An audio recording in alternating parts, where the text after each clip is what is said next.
মার্জনা করবেন, এই সম্পূর্ণ দায়ভার আমার। সেই সঙ্গে আমি আরেকটু সংযোজন করতে চাই, প্রতি বছর হিরণময় চক্রবর্তী মেমোরিয়াল ফাউন্ডেশন একজন এর পাশে দাঁড়ায় যে সমাজে বিজয়িনী বা বিজয়ী। এই দায়বদ্ধতার অঙ্গ হিসাবে হিরণময় চক্রবর্তী মেমোরিয়াল ফাউন্ডেশন এবারের বিজয়ী হয়েছে গোবিন। গোবিন একজন HIV আক্রান্ত যুবক। আমরা নেশামুক্ত ত্রিপুরার কথা বলি, রবীন্দ্রনাথ করে ধার করেই বলতে হয়, কুলশীল মানহীন মাতৃনেত্রহীন অন্ধ এ অজ্ঞাত বিশ্বে গোবিনকে তার কোনো এক আত্মীয় ফেলে দিয়ে যান আমবাসাতে। সে তখন শিশু। সহৃদয় এক মহিলা গোবিনকে তুলে নিয়ে বড় করেন। সেই পালিত মায়ের মৃত্যুর পর গোবিন আবার দিকভ্রষ্ট হয়, নেশাগ্রস্ত হয়, HIV আক্রান্ত হয়। পরবর্তীতে গোবিনের কাহিনী আমরা এখানে উপস্থিত করব আপনাদের কাছে। আমার অনুজ প্রতিম মাল্যবান রূপায়ণ ফাউন্ডেশনের সঠিক তত্ত্বাবধানে ও সাহচর্যে গোবিন এক রূপকথার নায়ক। গোবিন এই মুহূর্তে এই প্রেক্ষাগৃহে উপস্থিত আছেন। আমরা সবাই করতালির মাধ্যমে এই রূপকথার নায়ককে অভিবাদন জানাই। হিরণময় চক্রবর্তী ফাউন্ডেশন গোবিনের পাশে থাকতে পেরে অত্যন্ত গর্বিত। আমি আবারও সবাইকে আমাদের ব্যক্তিগত তরফ থেকে, পরিবারের তরফ থেকে অত্যন্ত কৃতজ্ঞতা এবং ধন্যবাদ জানাই। আপনারা আমাদের উৎসাহিত করেছেন, আপনাদের সান্নিধ্য পেয়ে আমরা কৃতার্থ। সবাইকে ধন্যবাদ, নমস্কার, জয় হিন্দ। এতক্ষণ স্বাগত ভাষণ রাখেন ডক্টর সুমন্ত চক্রবর্তী।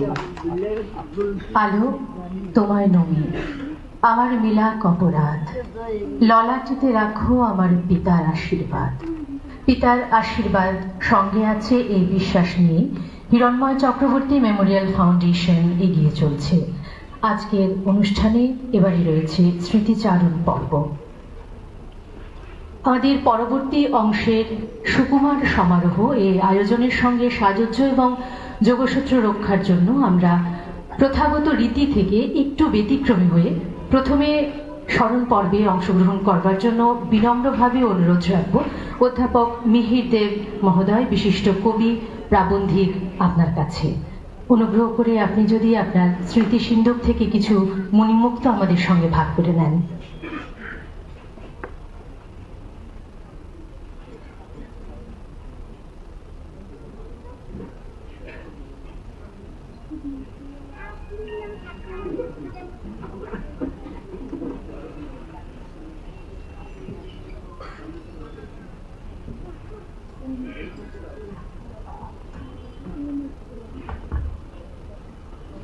মঞ্চে অবস্থিত সহবক্তাগণ এবং অডিটোরিয়ামে অবস্থিত আপনারা, যার সম্পর্কে কথা বলতে উঠেছি তাকে যদি আমি বন্ধু বলি আপনারা হাসতে পারেন, কিন্তু আমি তাকে বন্ধুই বলি। তার সম্পর্কে বলার কথা অনেক আছে, আমি যদি বেশি বলি সুনিশ্চিতভাবেই আপনারা খুশি হবেন না। অতএব আমি দু তিনটে কথা বলে আবার কথা শেষ করব। আমি তাকে কখনো মাঝে মাঝে ব্যঙ্গ করে নির্বাচন বাবু বলতাম, কারণ সারা জীবন তিনি নির্বাচন নিয়েই কাজ করেছেন। নির্বাচন সংক্রান্ত যে বইটি তিনি লিখেছেন সেই বইটি আমি পড়েছি, তার সঙ্গে আমার আলোচনা হয়েছে। আপনারা যারা প্রাচীন ব্যক্তি আপনারা জানেন, একদম শুরুর দিকে নির্বাচন আলাদা আলাদা বাক্স করে হতো, তারপরে এটা নানা রকম পরিবর্তন হতে হতে আজকে EVM এ এসেছে। হিরণময় বাবু বিশ্বাস করতেন যে পার্লামেন্ট এবং অ্যাসেম্বলি ইলেকশন একসঙ্গে হওয়া উচিত। কেন? তার জন্য তিনি অনেক যুক্তি দিয়েছেন। এর বিষয়ে নানা রকম যুক্তি হতে পারে। ভারতবর্ষে নির্বাচনের জীবন প্রায় 75 বছর পূর্তি হতে যাচ্ছে। এই মুহূর্তে দেশের 5টি জায়গায় নির্বাচন হচ্ছে।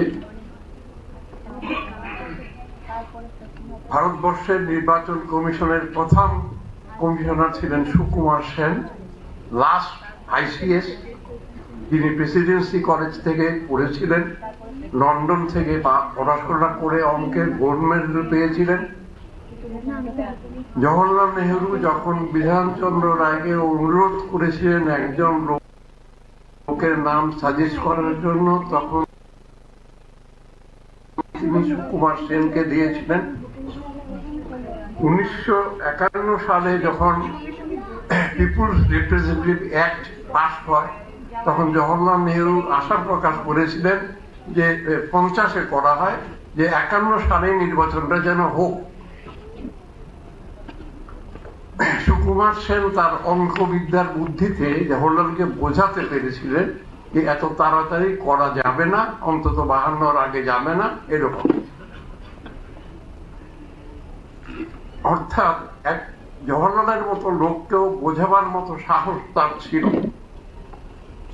এরকম আরো একজনের কথা মনে পড়ে, ইন্দিরা গান্ধী। তিনি চেয়েছিলেন বাংলাদেশের মুক্তিযুদ্ধ জুলাই মাসে যেন করে ফেলা যায়। মানেকশ তাকে বলেছিলেন জুলাই মাসে যুদ্ধ করলে হারবো, আর নভেম্বর ডিসেম্বরে যুদ্ধ করলে জিতবো, অতএব ডিসেম্বরেই করব।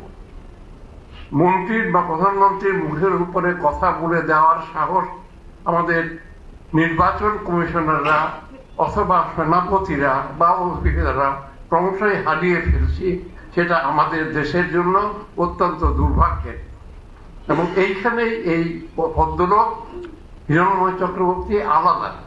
তিনি সরাসরি মুখের উপর কথা বলে দিতেন। আর একটা কথা বলতে চাই, সেটা হচ্ছে আমরা বলি নির্বাচন হচ্ছে গণতন্ত্রের উৎসব।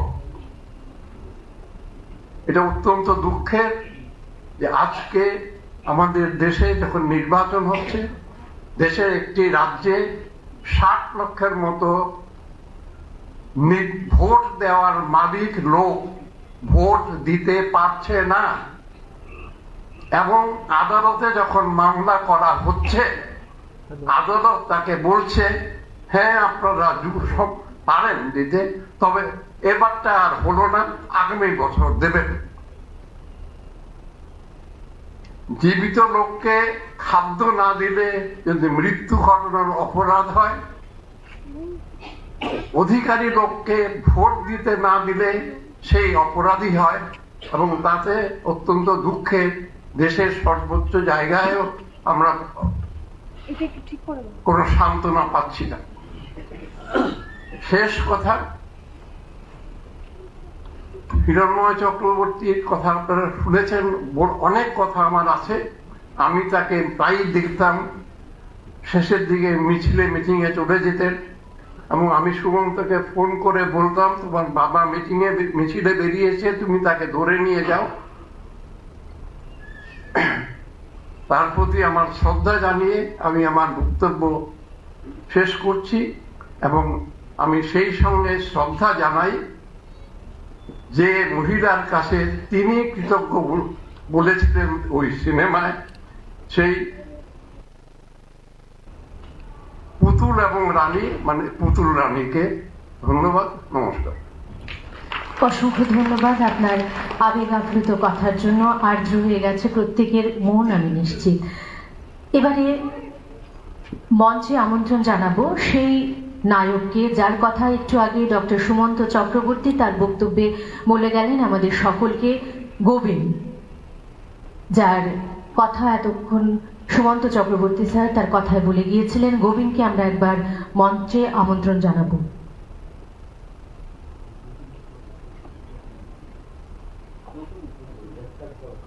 সেই সঙ্গে আমি মাল্যবানকেও বলবো মঞ্চে আসার জন্য। মাল্যবান চক্রবর্তী রূপায়ণ ফাউন্ডেশনের কর্ণধার, যার নিরাপদ আশ্রয়ে গোবিন আজ রূপকথার নায়ক। আমরা যখন চারিদিকে ক্ষয়ে যাওয়া, ধসে যাওয়ার গল্প শুনি, তখন জীবনকে ভালোবেসে আবারও জীবনকে ফিরে পাওয়ার উদাহরণ গোবিন। আমরা আরেকটু জোরে ওর জন্য করতালি বাজাবো। আসলে এই করতালিটা আপনাদের একটু অপেক্ষা করা প্রয়োজন। যার নাম শুনলেন, যাকে মঞ্চে দেখলেন, তাকে আজকে এই জায়গায় পৌঁছে দেওয়ার যিনি কৃতিত্বের অধিকারী, সে মাল্যবানের সঙ্গে রয়েছে। তার অনুমতি নিয়ে আমরা তার উত্তরণের কিছু ছবি আপনাদের দেখাতে চাই, একটু মন দেখুন।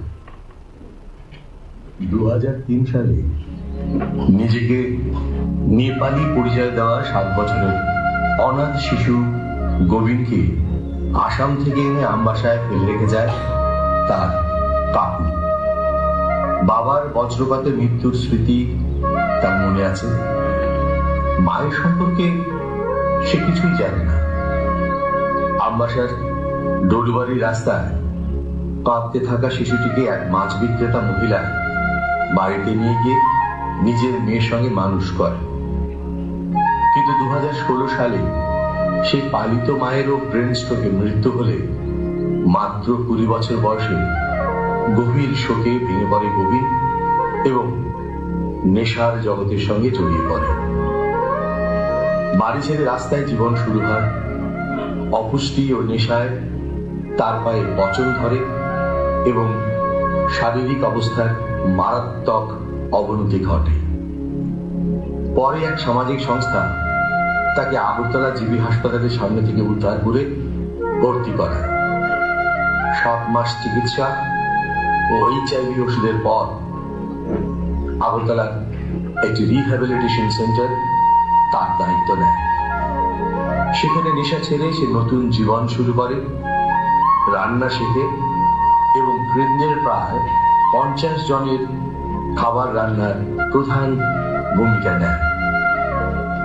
এখন সে নিয়মিত বেতন পায়, পরিবারের খোঁজ রাখে এবং নেশামুক্ত জীবনের এক আদর্শ উদাহরণ হয়ে উঠেছে। দুঃখকে জয় করে নতুন ভোরের স্বপ্ন দেখা এক প্রত্যয়ী মানুষ। Ladies and gentlemen, এবার আপনাদের হাত থাকতে চাই। মিট গোবিন্দ, একটু সামনে চলে এসো। গোবিন্দ বলেছে ও বলতে ভয় পায়, কিন্তু যখন সঙ্গে মাল্যবান থাকে তাহলে সে সবকিছু জয় করতে পারে। আমি চাই মাল্যবান ওর হাতটা ধরে রাখুক, গোবিন্দ তার দুটি কথা আপনাদের সামনে তুলে ধরুক। ধন্যবাদ। হ্যালো,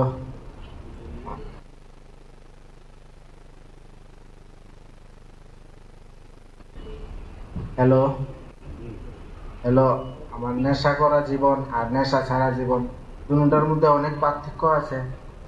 যে নেশা করা জীবনে আমি কোন সময় কারোর ভালোও করিনি, আর আমার নিজেরটাও কোনো সময় ভালো করিনি। কোনো সময় তখন আমি কার ভালো কেমনে করুম এইসব আমি বুঝতাম না, জানতাম না। তখন আমার মাথাটায় সবসময় নেশা নেশা নেশা, এই নেশাটাই চলতো। নেশা ছাড়া আমি কোনো কিছু দেখতাম না। নেশা নেশা, সব দিকে চারিদিকে নেশা। নেশা ছাড়া আর আমার চোখে কোনো কিছু সামনে পড়তো না, খালি নেশা নেশা। এই নেশা করতে করতে আমার লাস্ট পর্যন্ত অনেক রকম নানা রকমের কাজ করা হয়েছে নেশার জন্য। আমি অনেক কিছু করেছি, চুরি দাড়ি, মানে অনেক কিছু, যে মানুষের সামনে বাটপারি আটপারি অনেক কিছু করেছি আমি নেশার জন্য। কোনো কিছু বাদ দিছি না আমি, কি নেশার লিগা সব কিছু করার জন্য বাধ্য হয়েছি আমি। নেশার লিগা আমার ঘরের থেকে নিয়ে আমার ঘরের অনেক কিছু বিক্রি করেছি, নিজের ঘরের বাড়ির লোকের, কারো ভালো করিনি কোনো সময়। তো আজকের দিনে নেশা ছাড়া আছি। নেশা ছাড়া জীবনটা অনেক ভালো, মানে অনেক সুন্দর চলছে। কোনো কিছুর জন্য চিন্তা করতে হচ্ছে না আমার নেশার লিগা। যে সেই নেশা করার সময় আমি চিন্তাটা করতাম সকালে উঠে নেশাটা করার জন্য আমার টাকা জোগাড় করতে হয়, এইসব চিন্তাধারা আজকের দিনে করা লাগতেছে না। যে মানুষে আমাকে এই তো নেশাখোর, এই চোর, এইসব আজকের দিনে শোনা বলা কোনো কিছু লাগছে না কি আমার। যে আমার মনে হয় নেশার জীবন থেকে আজকের জীবনটা অনেক ভালো, অনেক সুন্দর মতন চলছে। এই চলার পথ রাস্তা, আর আমার এই পথটা দেখানোর জন্য রূপায়ণ ফাউন্ডেশন, এখানে আমি এই সব কিছু শিখেছি, রাস্তা দেখেছি যে ভালো থাকার মজাটা কেমন হতে পারে। এইসব জন্য আমার কৃতজ্ঞ মাল্যবান চক্রবর্তীর জন্য। আমি এখানে আমার বক্তব্য শেষ করছি। এখনো তাকে কিন্তু নেশায় পেয়েছে, জীবনের নেশা। আর আমি সেই সঙ্গে আরেকটা কথা আপনাদের সবার অবগতির জন্য জানাই। আপনারা দেখলেন গোবিনকে, কিন্তু গোবিনের ভারতীয় নাগরিকত্বের কোনো পরিচয়পত্র নেই। মাল্যবান খুবই চিন্তিত, কারণ ছোট থেকে ও যার কাছে মানুষ, তারপরে মাল্যবানের আশ্রয় আছে, কিন্তু কিভাবে তাকে ভারতীয় নাগরিকত্ব দেওয়া যায়? সে ভারতের একজন নাগরিক, তার মা নেই, তার বাবা নেই, সে অনাথ, পালিত মায়ের কাছে সে বড় হয়েছে। তো আমরা যদি সবাই মিলে ওকে সাহায্য করি, আশা করি আমরা তার নাগরিকত্বটা ঠিক করে দিতে পারবো।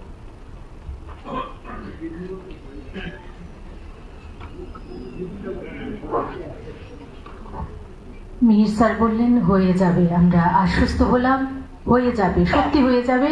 এমন মানুষের নাগরিকত্ব থাকা উচিত, শুধু দেশের নয়, বিশ্ব নাগরিকত্ব।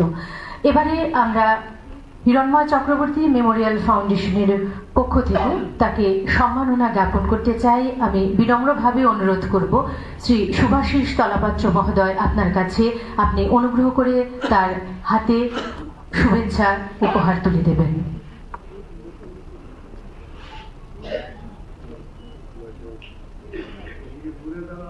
যদিও আপনাদের জন্য একটু কষ্ট হবে, তবু অনুরোধ করব আমাদের মঞ্চে আসেন অন্যান্য অতিথিবর্গ যদি এগিয়ে আসেন, ছবিটি ভালো হবে, তার স্মৃতিতে থাকবে আরো কিছু সুন্দর মুহূর্ত।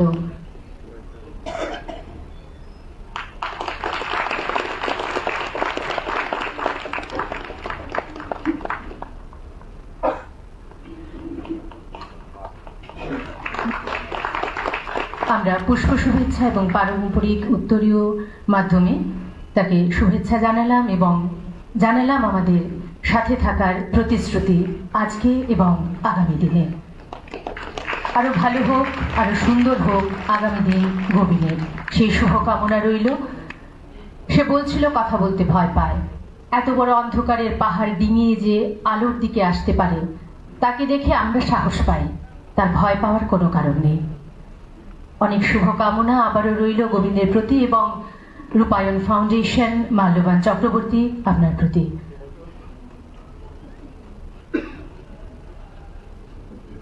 এবারে বিনম্র অনুরোধ রাখবো আমাদের আজকের অনুষ্ঠানে উপস্থিত সম্মানিত অতিথি উড়িষ্যা হাইকোর্টের মাননীয় অবসরপ্রাপ্ত বিচারপতি শ্রী শুভাশিস তলাপাত্র মহোদয়, আপনার কাছে আপনি স্মৃতিচারণ পর্বে আপনার ব্যক্তি মানুষের হিরণময় চক্রবর্তীকে আমাদের সকলের সামনে তুলে ধরবেন।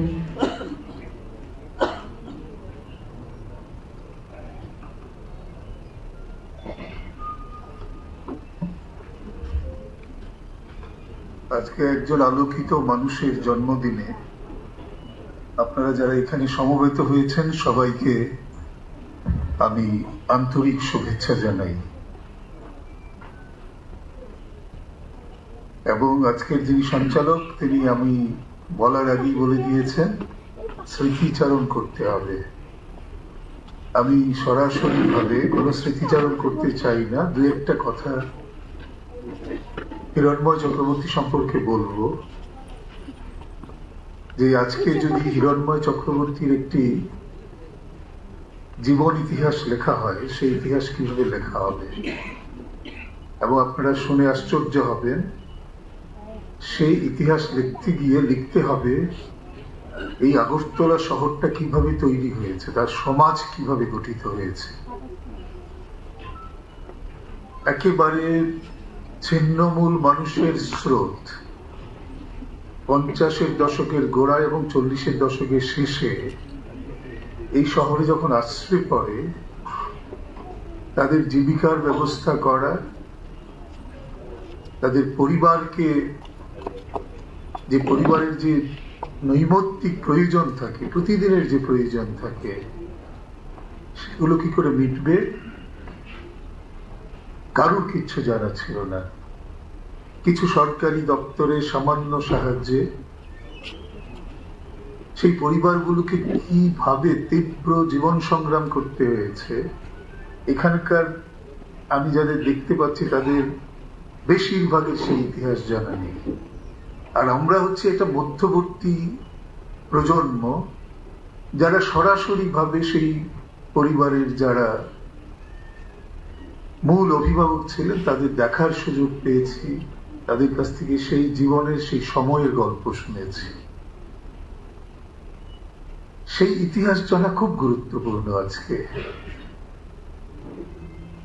যখন একটা সময় ছিল, আমি যখন বলছি যখন 50-এর দশকে এই রাজ্যে কোনো সম্প্রদায়গত সমস্যা ছিল না, তখন মানুষ মানুষের হাত ধরে বেঁচে থাকার চেষ্টা করতেন।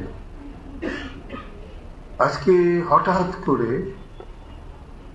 একটা সম্প্রদায়গত সমস্যার মুখোমুখি হয়ে পড়ছে সবাই, এবং আজকে প্রতিটি জায়গায় যখনই কোনো আলোচনা হয় সমাজ নিয়ে, তখন দুটো বিষয় অনিবার্যভাবে উঠে আসে।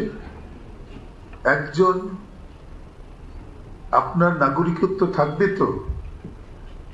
দুই, আপনার পরিচয় কি? আমি মধ্যে মধ্যে ভাবি, আমার মতো অনেকেই যারা আছেন, আমার বয়সী অনেকেই আছেন এখানে, আমরা যারা এখানে জন্ম নিয়েছি 40-এর দশকে বা 30-এর দশকে যে পরিবারগুলো আগরতলায় বা ত্রিপুরায় চলে এসেছে, আজকে তাদেরও একটা কথা শুনতে হয় যে আপনারা সেটলার। এই কথাটার একটা রাজনৈতিক দিক আছে। এখন প্রশ্নটা হচ্ছে, এই সেটলার শব্দটা দিয়ে যারা কি বোঝাতে চান আমি বুঝতে পারি না। ভারতের সংবিধান দেশভাগের সময় যে প্রতিশ্রুতি দেয়া হয়েছিল, দেশভাগের আগে কি ছিল? গোটাটাই ভারতবর্ষ ছিল। ত্রিপুরা তখন হয়তো ভারতবর্ষের অঙ্গ ছিল না, ছোট্ট ত্রিপুরা, কিন্তু তার পাশে মহারাজাদের যেখানে জমিদার ছিল, জমিদারি ছিল চাকলা রোশনাবাদ, এবং চাকলা রোশনাবাদেরও উপরের দিকে যে অংশগুলো ছিল, সেখানকার মানুষরা তাদের কিন্তু আবেগ দিয়ে মনে করতো তারাও এই রাজ্যের অংশ।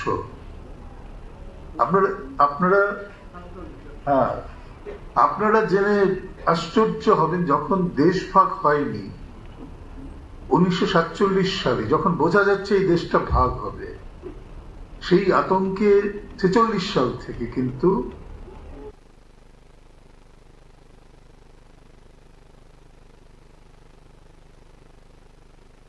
অনেক মানুষ মহারাজার যে জমিদারি ছেড়ে এই পার্বত্য ত্রিপুরা, যেটাকে তখন ব্রিটিশরা বলতো হিল ত্রিপুরা, সেখানে চলে আসছেন।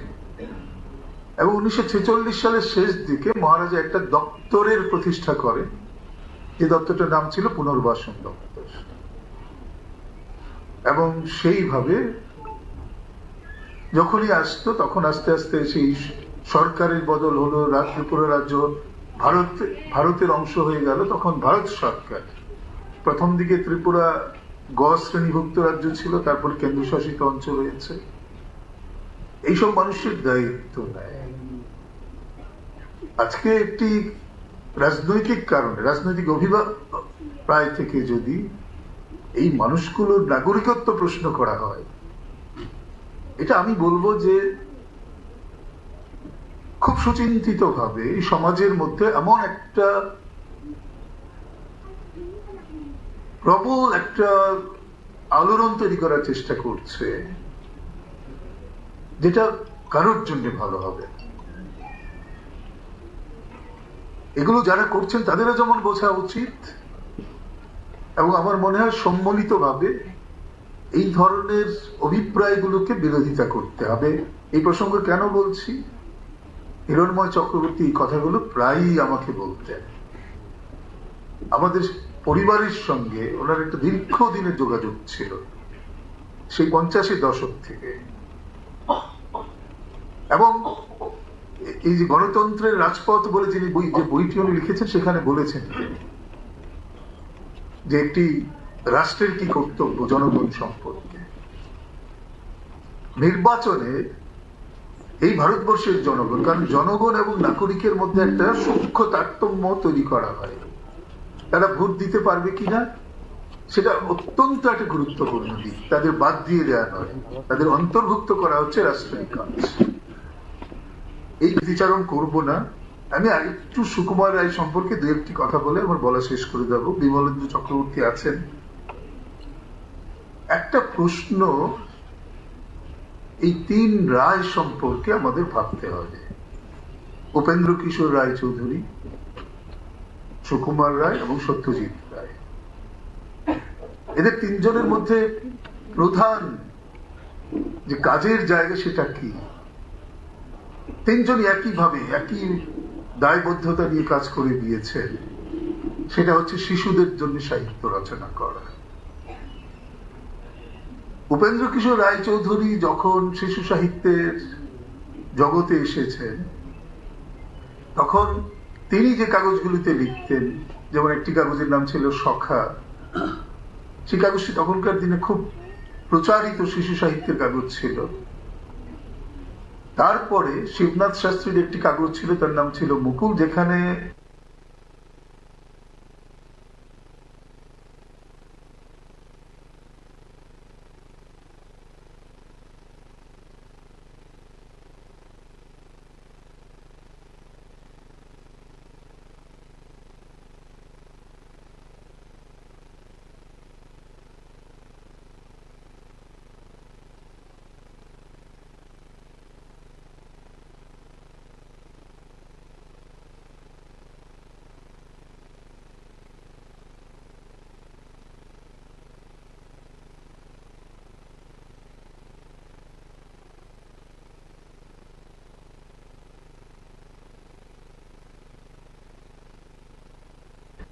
আসলে উপেন্দ্র কিশোর রায়চৌধুরী শিশু সাহিত্যক হিসেবে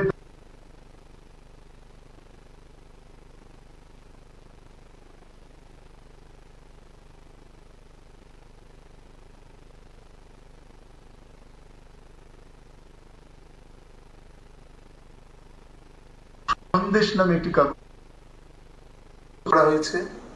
দেখবেন তার সমকক্ষ শুধু নয়,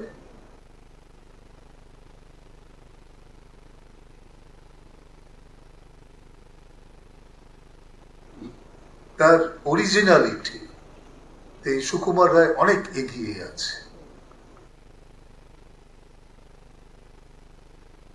কারণ আমাদের তো কোনো ওইরকম ভাবে কোনো প্রেক্ষাপট নেই, আর যন্ত্র যখন আবিষ্কার হয় তখনই ছবি আঁকাটা বইয়ের মধ্যে যেতে পারে, না হলে বইয়ের মধ্যে যেতে পারে না।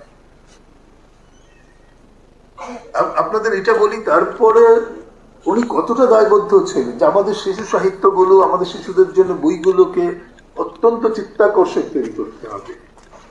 তিনি পারছিলেন না, চেষ্টা করছিলেন। তার ইউ রায় অ্যান্ড কোম্পানি বলে যে প্রেস ছিল, সেখানের মধ্যে কাঠ খোদাই করে হাফটন ব্লকের মতনের এই ধরনের শিশু সাহিত্যের সঙ্গে সঙ্গে অসাধারণ সব ইলাস্ট্রেশন। আমি দেখছিলাম একটা জায়গায় শিশির কুমার দাস, আপনারা সবাই জানেন তুলনামূলক সাহিত্যের একজন অসাধারণ অধ্যাপক, তিনি লিখছেন যে মুকুল পত্রিকা, মানে সে 1895-96 সালের কথা, কোনো লেখা উপেন্দ্র কিশোরের যায়নি তার ইলাস্ট্রেশন ছাড়া, তার কোনো ইলাস্ট্রেশন ছাড়া যায়নি। এটা নিজেই করতেন উপেন্দ্র কিশোর, এটা বোঝানোর জন্য যে এইগুলো চাই, শিশুদের মনকে আকর্ষণ করার জন্য চাই। আমি এমন সময় একটা কথা বলছি, আজকাল শিশু সাহিত্য বলতে হয়ে গেছে ভূতের গল্প, অ্যাডভেঞ্চারের গল্প, তার বাইরে আর কিছু নেই। এইখানেই সুকুমার রায় তার চ্যালেঞ্জ। তার আগে একটা কথা বলিনি, তার আগে ইংল্যান্ডে মানে ইংরেজি সাহিত্যে আবির্ভাব হয়ে গেছেন লুইস ক্যারলের, এওয়ার্ড লিওর এসে গিয়েছেন। এরা 1884-85 সালের এদের বইগুলো হতে থাকে। এবং উপেন্দ্র কিশোর রায়চৌধুরী, এই জায়গাটা এই জন্য বলছি, একটা শিশুকে কি করে গড়ে তুলতে হয় পরিবারের মধ্যে, যে কারণে একজন সুকুমার রায় তৈরি হয়, একজন সত্যজিৎ রায় তৈরি হতে পারে, এটা আমাদের সবার বোঝা উচিত। উপেন্দ্র কিশোর রায়চৌধুরী যখন সুকুমার রায় এবং তার বোনরা, তার 2 বোন, আরো বিখ্যাত শিশু সাহিত্য পুণ্যলতা চক্রবর্তী বা পুণ্যলতা রায় এবং সুখলতা রায়, পরবর্তী যিনি সুখলতা রাও হয়েছেন, এবং সুবিমল রায়, এদের নিয়ে যে পরিবার, শুনলে অবাক হবেন সেই সময়ে 19বিংশ শতাব্দীর শেষ এবং শেষ সময়ের কথা বলছি। উপেন্দ্র কিশোর রায়চৌধুরী বিলেত থেকে একটা টেলিস্কোপ আনালেন। দূরবীন বললে সবাই আজকাল ওই হাতের দূরবীন না, টেলিস্কোপ বলে, যদি আকাশটাকে দেখা যায়। ছেলেদের কি করে তিনি বোঝাতেন? তিনি আকাশের মধ্যে কোথায় 7টি নক্ষত্র আছে ধরে ধরে সবাইকে তিনি বোঝাতেন। তিনি বিজ্ঞানের, ছোটদের উপযোগী বিজ্ঞানের বই পরিবারের মধ্যে চালু করেছিলেন, যে কারণে দেখবেন উপেন্দ্র কিশোরের লেখায়, সুকুমার রায়ের লেখায়, সত্যজিৎ রায়ের লেখায় গা শিহরণ তোলা ভূতের গল্প নেই। এমন সব প্রশ্ন আছে যেগুলোর মধ্যে, যেগুলো শিশু মনে অনেক প্রশ্ন তৈরি করে জানার জন্যে, এবং এটা জানার একটা বৈজ্ঞানিক উত্তর যাতে তারা পেতে পারে তার জন্যে। আমরা এটা খুব বিপদের মধ্যে আছি। আজকে অভিভাবকরা বাচ্চাদের নিয়ে তারামণ্ডল দেখাতে যায় না, তারা বাচ্চাদের নিয়ে যায় এমন সব জায়গায়, আমি নাম বলতে চাই না, যেখান থেকে তার প্রশ্নও জাগে না, বরং যেসব প্রশ্ন জাগে তার একটা সহজ উত্তর সহজে মেলে যায়। আমাদের সব কাজ ঈশ্বর করেন, যেই এই উত্তরটি আসে সঙ্গে সঙ্গে কিন্তু বিজ্ঞানের মৃত্যু হয়। এই যে রায় পরিবারের 3 জন, তারা শিশুদের মধ্যে কখনো বিজ্ঞানকে মৃত্যুর দিকে ঠেলে দেয়নি, বিজ্ঞানকে প্রসারিত করার চেষ্টা করেছেন। যেমন সুকুমার রায় তার ছড়াগুলোতে কখনো, যেটাকে আমরা বলি শ্লেষ ব্যবহার করেনি, ব্যবহার করেছেন ব্যঙ্গ। এই দুটোর মধ্যে পার্থক্য আছে। এইটা তিনি পেয়েছেন বাবার কাছ থেকে, উপেন্দ্র কিশোরের কাছ থেকে। এবং এই যে সুকুমার রায়ের যে খিচুড়িতে যে অদ্ভুত অদ্ভুত জন্তুদের কথা বা তার অন্যান্য লেখাতে যেটা আছে, তার একটা কিন্তু প্রেরণা তিনি পেয়েছিলেন লুইস ক্যারলের জেবার ওয়াকিতে। যারা পড়েছেন তারা জানেন। যেমন আপনাদের একটু মনে করিয়ে দিই যে ব্যাকরণ মানি না কি করে উনি বলছেন, হাস ছিল সজারু ব্যাকরণ মানি না, হয়ে গেল হাস চারু কেমনে তা জানি না। এই যে কথাটাকে বলা, ব্যাকরণ মানি না কেমন যে হয়ে গেল আমি তো জানি না, এটা কিন্তু লুইস ক্যারল ব্যবহার করেছেন একইভাবে। তার চরিত্রগুলোর একটার নাম হচ্ছে ব্রিলিক আর একটার নাম হচ্ছে বড়গভে। আমি বলতে পারি দীর্ঘ সময় হয়ে যাবে, একটা ছোট্ট কয়েকটা লাইন আপনাদের পড়ে শোনাই। It was Brillig and the sleepy top did gyre and gimble in the wave. All mimsy were the borogoves and the momos wreath out great. আমি কোনো, যারা ইংরেজি জানেন তারাও বুঝতে পারবেন, এমন সব অদ্ভুত শব্দ ব্যবহার করেছে। মানে ব্যাকরণ মানি না, শিশুদের জন্যে মন কারা, তারা কি করে, তারা এইসব প্রশ্ন তাদের মধ্যে ব্যাপকভাবে চলে যাবে। একটু আগে সুমন্ত বলছিল যে শেষ জীবন পর্যন্ত তিনি সন্দেশকে সম্পাদনা করেছেন। 8 বছর সন্দেশ সম্পাদনা করে অসুস্থ অবস্থায় উনি মারা গিয়েছেন, খুব অল্প বয়সে, 35-36 বছর, কোনো বয়স না তখন। আমি একটু শেষ ছড়া যেটি তিনি সন্দেশে লিখেছিলেন, খুব চমৎকার একটি ছড়া। আদিম কালের চাঁদির হিম তোরায় বাঁধা ঘোড়ার ডিম, ঘনিয়ে এলো ঘুমের ঘোর গানের পালা সাঙ্গমোর। তখন তিনি বুঝতে পারছেন অসুস্থতার কারণে আস্তে আস্তে মৃত্যুর দিকে এগিয়ে যাচ্ছেন। এবং আমরা ছোটবেলায় যে ছড়াটি আমাদের প্রচন্ডভাবে ভাবাতো, হাসাতো, এবং আমরা চেষ্টা করতাম ওই রকম যাতে আমরা না হই। এই সময় যারা ছোটরা আছে আমি জানি না কতটা হয়তো আবৃত্তির অজস্র অসংখ্য স্কুল হয়েছে, কিন্তু সেই ছড়াটা তারা এই আমাদের মতো করে পড়েন কিনা। রামগরুরের ছানা হাসতে যাদের মানা, হাসির কথা বললে বলে হাসবো না না না না। এই ছড়াটি শেষ দিকে একটা চমৎকার ভাবে উনি লিখেছেন। হাসতে হাসতে যারা হচ্ছে কেবল সারা, রামগরুরের লাগছে ভেতা বুঝছে নাকি তারা। রামগরুরের বাসা ধমক দিয়ে ঠাসা, হাসির হাওয়া বন্ধ সেথায় নিষেধ সেথা হাসা। আজকে আমরা যে সময়ে আছি এই কথাগুলো অত্যন্ত প্রয়োজনীয়। হাসতে হবে, যতই সংকট যে জীবনে থাকুক, এই হাসির শক্তিটা যাতে আমরা হারিয়ে না ফেলি। আমি আরেকটি অংশ দিয়ে বলা শেষ করে দিয়েছি, একটি ছড়া, যেটা আমাকে যে ছোটবেলায় খুব উদ্বুদ্ধ করতো, এরকম একটি ছড়া সবার কাছে আমি শেয়ার করতে চাই, অংশ নিতে চাই, যে নিতে পারেন যাতে। আপনারা সবাই জানেন ছড়াটির নাম হচ্ছে বোম্বাগড়ের রাজা। কেউ কি জানে সদাই কেন বোম্বাগড়ের রাজা, ছবির প্রেমে বাঁধিয়ে রাখে আমসত্ব ভাজা। রানীর মাথায় অষ্টপ্রহর কেন বালিশ বাঁধা? পাউরুটিতে প্যারেক ঠোকে কেন রানীর দাদা? কেন সেথায় সর্দি হলে ডিগবাজি খায় লোকে? জ্যোৎস্না রাতে সবাই কেন আলতো মাখায় চোখে? ধন্যবাদ সবাইকে। অসংখ্য ধন্যবাদ শ্রদ্ধেয় শুভাশিস তলাপাত্র মহোদয় আপনাকে আপনার অসাধারণ বক্তব্যের জন্য। এবারে আমাদের সুকুমার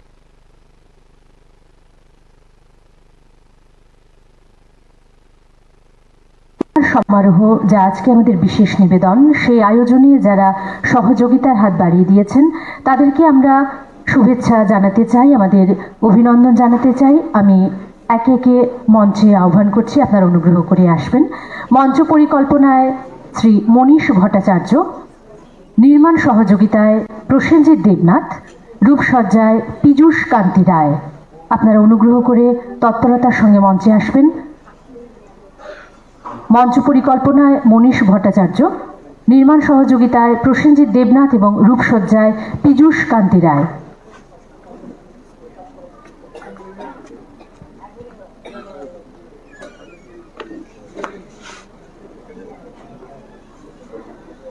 আমরা তাদের হাতে শুভেচ্ছা স্মারক তুলে দিতে চাই। এই কাজের জন্য আমি অনুরোধ করব আমাদের মধ্যে উপস্থিত সম্মানিত অতিথি শ্রী বিমলেন্দ্র চক্রবর্তী মহোদয়, আপনাকে।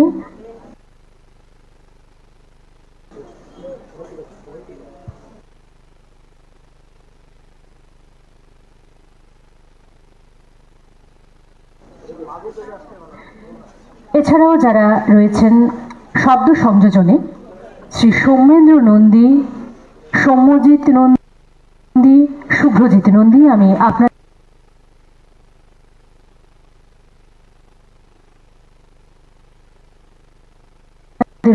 মঞ্চে আহ্বান করছি।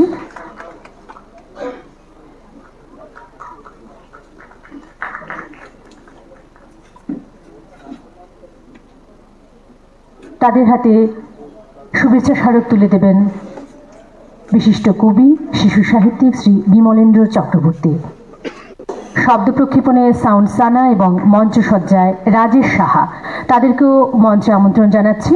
আলো প্রক্ষেপণে সুজিত সরকার, শব্দে সাউন্ড সানা এবং মঞ্চসজ্জায় রাজেশ সাহা।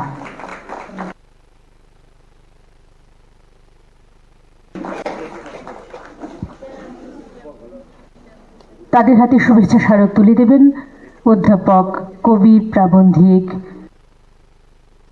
শ্রী মিহির দেব মহোদয়।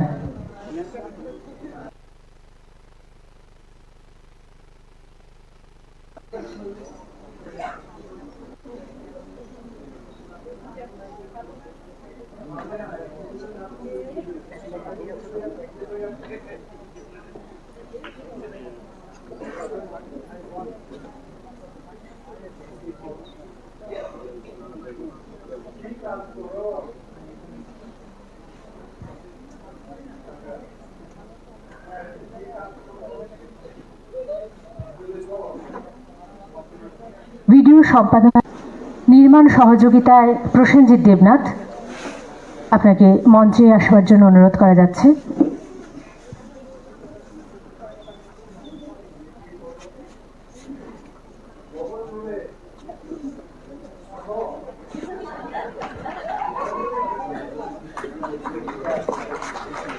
তাদের সহযোগিতা ছাড়া আজকের যে বিশেষ আয়োজন সুকান্ত প্রেক্ষাগৃহে অনুষ্ঠিত হতে যাচ্ছে, কিছুক্ষণের মধ্যে সুকুমার সমারোহ, এইটিকে সাফল্যমণ্ডিত করে তোলা, উপস্থাপন করা অসম্ভব হতো। মঞ্চে নভজ্যোতি ভারতী এবং প্রসেনজিৎ দেবনাথ, তাদেরকে শুভেচ্ছা স্মারক প্রদানের জন্য আমি স্যারের কাছে অনুরোধ রাখবো।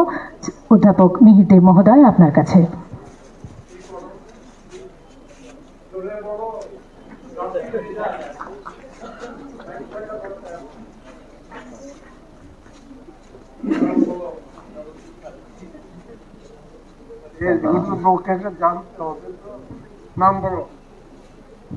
নবজ্যোতি ভারতী, গ্রাফিক ডিজাইনার কাম ভিডিও এডিটর। নাম বলো। নাম বলো। প্রসেনজিৎ দেবনাথ। জোরে। প্রসেনজিৎ আরো দেবনাথ। জোরে। প্রসেনজিৎ দেবনাথ। কি করো? আমি ওয়াইল্ড লাইফ করি। ওয়াইল্ড লাইফ মানে বন্য জীবজন্তুদের ছবি তুলি। এই যে তুলে দাও। স্টেজে তো উঠাতে পারবো না। আর কেউ? Once a teacher always a teacher. Sir কি সুন্দরভাবে সকলকে নিয়ে তাদেরকে পরিবেশনার সঙ্গে সম্পৃক্ত করার কাজটি করলেন। ধন্যবাদ স্যার, ধন্যবাদ যারা এতক্ষণ ছিলেন মঞ্চে আমাদের সহযোগিতায়। এবারে স্মরণ পর্বের বিশেষ উপস্থাপনা। আমরা যেমন সুকুমার রায়কে আমাদের কচিকাচাদের এবং শিশুদের কাছে পরিচিত করায় অতি অল্প বয়সে, এমন কোনো শিশু হয়তো নেই যারা বাংলা সাহিত্য পড়ে অথচ সুকুমার রায়ের কবিতা ছড়া পড়ে না। ঠিক তেমনি ভাবে আমাদের রাজ্যের গর্ব এমন একজন কবি আছেন যার কবিতা ছড়া প্রায় সকল শিশু, অন্তত যারা কবিতা চর্চা করে বা পড়ে তারা পড়ে।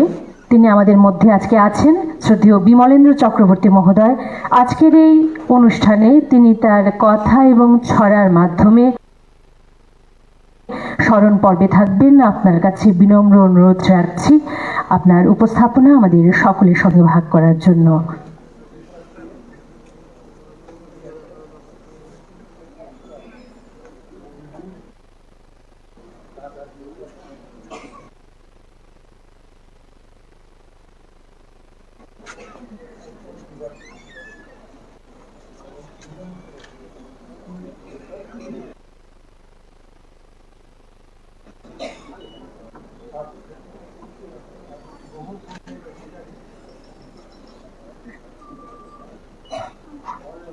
সহধর্মিণীকে, মঞ্চে উপবিষ্ট যারা আছেন তাদেরকে শ্রদ্ধা, উপস্থিত যারা আমার সামনে আছেন তাদেরকে অনেক অনেক শুভেচ্ছা, ভালোবাসা।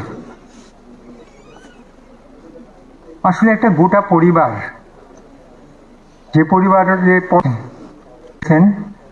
যেই পরিবার এরকম আর দ্বিতীয় কোনো পরিবার সারা বিশ্বে আছে কিনা আমার জানা নেই।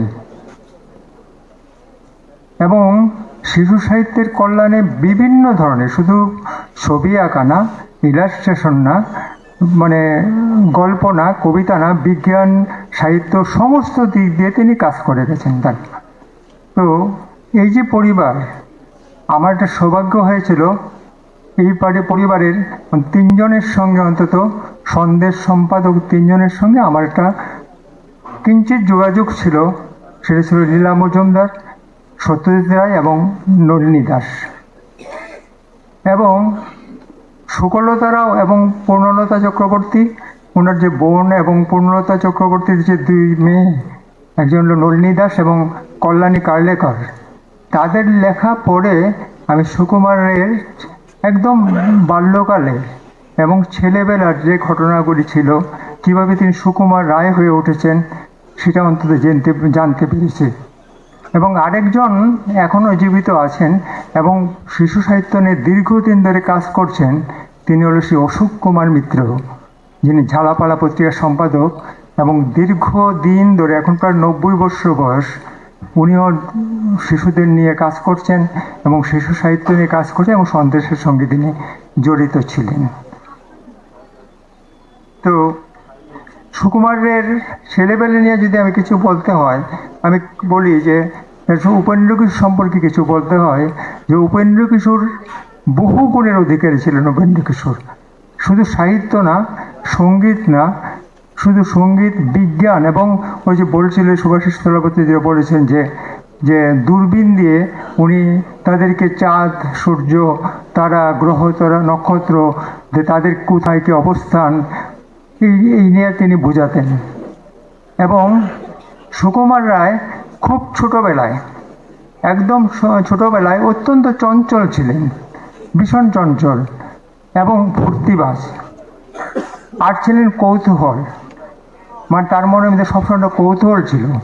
তো এই কৌতূহল কী করতেন তিনি, তার মধ্যে কতগুলো প্রশ্ন ছিল যে কি, কেন, কেমন করে। তার জন্য বাড়ির মধ্যে তারা যতগুলি পুতুল আনা হতো, কলের পুতুল, তখন তারা বিদেশ থেকে অনেক কলের পুতুল আসতো, তিনি করতেন কি সমস্ত পুতুলগুলি তিনি খুলে খুলে দেখতেন যে এই কাজগুলি কিভাবে হয়, গাড়িটা কিভাবে চলে, হাওয়াটা কিভাবে ঘুরে, এইগুলি তিনি দেখতেন। আরেকটা জিনিস ছিল,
আর বাকি সবাই রঙিন। তো তার জন্য তখন তো বয়স খুব ছোট, তখন উনি করলেন কি, প্রায় কাঁদো কাঁদো অবস্থা। সুকুমার রায়টা টের পেলেন।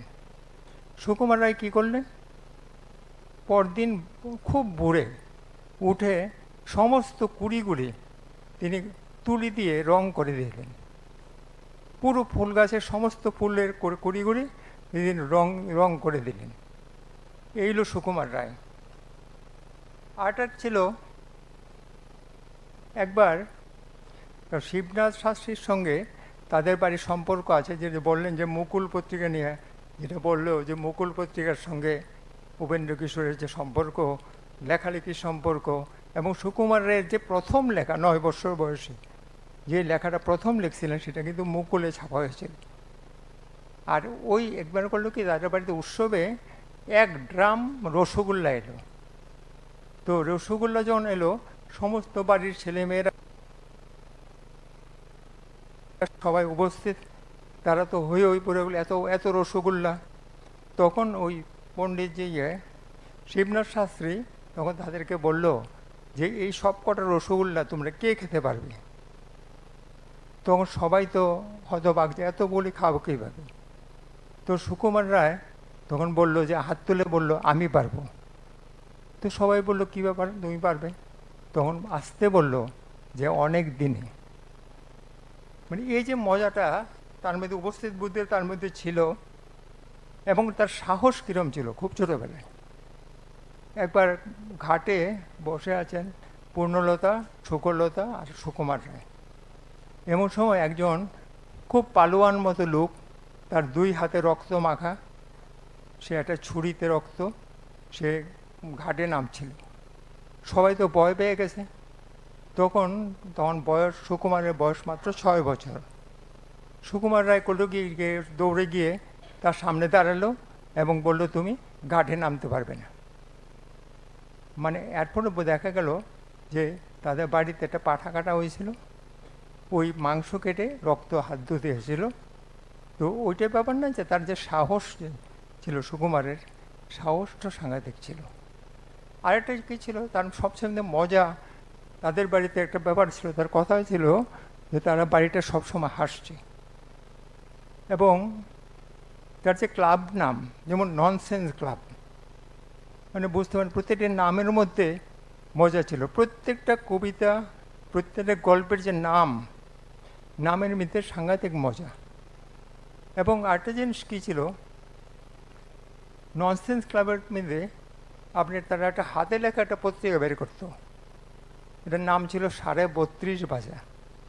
এবং 32.5 বাজা যে লেখছে, এই লেখাটা কিন্তু একটা অদ্ভুত। কীরকম ছিল লেখাটা? আমরা আগে যেমন 4 আনা লিখলে আমরা একটা দাড়ির মতো দিতাম, 8 আনা হলে আমরা 2টা দাড়ি দিতাম। সেরকম তিনি করলেন কি 32 লেখছে, 32 3 2, এরপর 2টা দাড়ি, এরপরে ভাজা, মানে 32.5 ভাজা। মানে প্রত্যেকটা বিষয়ের মধ্যে একটা মজা ছিল। এবং প্রথম যখন কবিতা লেখলো, মানে আবুল তাবুলের যে প্রথম কবিতা, সেটা হলো খিচুড়ি। খিচুড়ি যখন প্রথম লেখা হলো তখন কিন্তু ছিল 8টা ছবি ছিল, ঠিকই আছে, 12 লাইন লেখা ছিল। এখন কবিতাটা আছে 16 লাইন, তখন ছিল এটা 12 লাইন। ওই যে 2টা কোনটা আসলে ওই তিমির সঙ্গে হাতি আর সিংহের সঙ্গে হরিণ, এই 2টা ছবি ছিল, নিচে লেখা ছিল যে এই 2টার নাম পাঠক থেকে বলছে যে পাঠক তোমরা যারা আছো তোমরা বলো যে এইটার নাম কী হবে। পরবর্তী সময় ওই ফাইলের মধ্যে তিনি নিজে ও চাইল্ড লাইন কবিতা, ওই যে চাইল্ড লাইন কবিতা, যে হাতিমির দশা দেখে তিমিভাবে জ্বলে যাই, হাতি বলে এই বেলা জঙ্গলে চলো ভাই, এই যে চাইল্ড লাইন, পরের চাইল্ড লাইনটা তিনি পরে লিখছেন, কিন্তু প্রথম সংখ্যাটার মধ্যে তা ছিল না।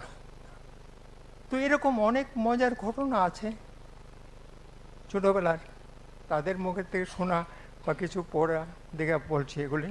আমি আর ওইদিকে বেশি যাচ্ছি না। হ্যাঁ, সুকুমার রায়, আমি সুকুমারের কথা এবং সুকুমারের যে এই যে শব্দ, যেই জন্তুগুলি, উদ্ভট সব জন্তুগুলি ছেড়ে দিয়েছিলেন খিচুড়িতে বা বিভিন্ন সময়, সেইগুলির কি শব্দ এবং তার কথা এবং তার ভাবনাকে সামনে রেখে আমার ভাবনা মিশিয়ে কয়েকটা লেখা আমি পাঠ করছি। প্রণম্য সুকুমার। জাল লেখা পড়ে আজও প্রাণ ভরে যায়, প্রণম্য তিনি শ্রী সুকুমার রায়। ছন্দের ঢেউ তুলে শব্দেরা সব, কেউ হাসে ফিক ফিক, কেউ বা নীরব। মিল আর ছন্দের গভীরে কি দৃশ্য, আবুল তাবুল পড়ে হাসে গোটা বিশ্ব। মজাদার ছবি তার লিখে যেন কাব্য, দেখলেই মন ভালো, তাকে যত ভাবব। খিচুড়ির বকচ্ছপ আর হাঁসজারো এমন মজার লেখা পড়েছ কি কারো? রুমাল বেড়াল হয়, হতেই তো পারে, কথায় গল্পে যারা ঘাড় শুধু নাড়ে। 2, বিদ্যে বুঝাই বাবু মশাই। বিদ্যে বুঝাই বাবু মশাই গন্ধ বিচার করে, নৌকো ছেড়ে এখন তিনি হেলিকপ্টার চড়ে। কাকেশ্বর কুচকুচে পায় না হালে পানি, তাই না দেখে মুস্কি হাসে পেঁচা আর পেঁচানি। আহ্লাদেরও হাসতে জানে, হাসতে তো নেই মানা। খুরুর কলেই আটকে আছে রামগরুরের ছানা।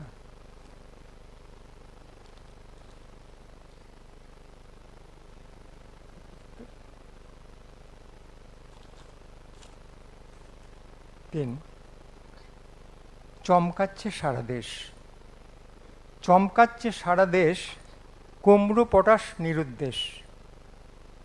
খুঁজতে গিয়ে রাত্রি দিন আফলিবিয়া ইন্দোচীন, খবর পেলুম জাপানে নেমন্তন্ন চাপানের। ওই ওখানে যায়নি সে, জার্মানি ও প্যারিসে। যাচ্ছিল কি হন্টনে, পেটে বারুদ টনটনে। ইরান ইরাক প্যান অ্যাম, ড্রোন মিসাইলের আকাশ জ্যাম। হারলে বাবুর মান যাবে, খুঁজলে তাকে জান যাবে। চুপ থাকা কি চমৎকার, মুখ খুলবে সাহসকার। কুমড়ো পটাশ মত্ত সার, তেজ গরুরা সঙ্গীতার। কুমড়ো পটাশ ডাইনে বায়, ওকে মেরে একে মেরে ওকে খায়।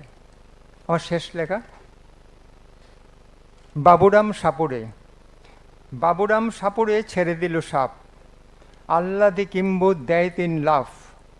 শব্দ কল্পদ্রুম ফুটে ঠাস ঠাস, গন্ধ বিচারে করে কুমড়ো পটাশ। হুকুমুকু হ্যাংলা যা যায় ভুলে, তেজ গরু তাই লিখে নোট বই খুলে। হাঁসজারু হাতিমি জুড়ে দিলে গান, পেঁচা আর পেঁচানি ডিগবাজি খান। সে গানের গুতু খেয়ে ছায়াবাজি ধরে, কাঠবুড়ো বকচ্ছপ গুপ চুরি করে। কাকেশ্বর কুচকুচে দৃঘাংচূড়া, খিচুড়ির দল নিয়ে ছুটান ঘোড়া। খেপে গিয়ে পালোয়ান দাঁড়ে দাঁড়ে দ্রুম, বোম্বাগরের রাজা ঘুমে নিঝুম। রাজার অসুখ তাই খায় কিশমিশ, যদিনের জুতো পরে হারিকিউলিশ। সবাইকে নমস্কার। অসংখ্য ধন্যবাদ শ্রদ্ধেয় বিমলেন্দ্র চক্রবর্তী মহোদয় আপনাকে। আমরা এবারে সেই সময়ের দিকে ক্রমে এগোচ্ছি যার জন্য অপেক্ষা করে আছি পুরো সন্ধ্যা।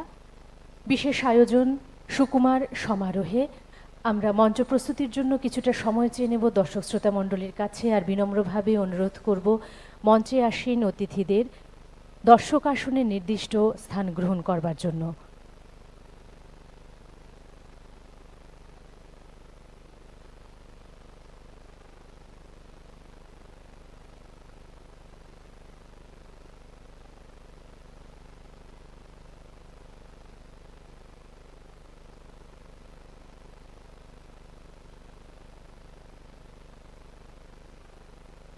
হিরণময় চক্রবর্তী তার জীবনকালে কর্মক্ষেত্রে হোক বা সমাজ জীবনে সবসময়ই চেষ্টা করেছেন তার চারপাশে আলো ছড়াতে।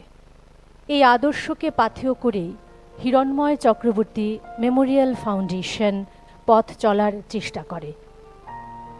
চেষ্টা করে প্রতি বছর তাদের আয়োজনের মধ্যে সামাজিক বা সাংস্কৃতিক দায়বদ্ধতার স্পর্শ রাখতে, কোনো একটি বিষয়ের প্রতি আলো ফেলতে। আপনারা নিশ্চয়ই স্মরণ করতে পারবেন গত বছর এই রকমই একটি অনুষ্ঠানে আমাদের ডাকে সাড়া দিয়ে এসেছিলেন ভারতবর্ষের তৃতীয় লিঙ্গের অধিকার প্রতিষ্ঠার অন্যতম পথিকৃৎ গৌরী সাওয়ন্ত। আমরা অনেকেই ছিলাম সেই অনুষ্ঠানে। আজকে আমাদের এবারের জয়ী প্রাণ চিরপ্রাণ যে আয়োজন, তার বিষয় সুকুমার রায়।